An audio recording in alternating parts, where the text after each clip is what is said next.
có xá thả cho abtsi.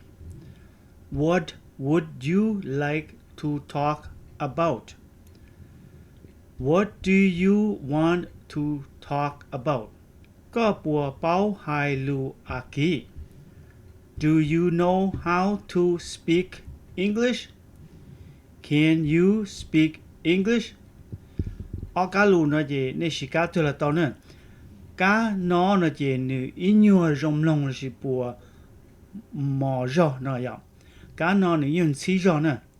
Ví dụ như thế, what would you like to talk about? Nó chỉ nữ nhiều rong long thì mò rò li cả nó nè.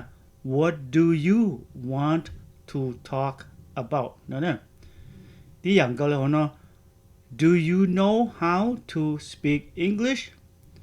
Can you speak English?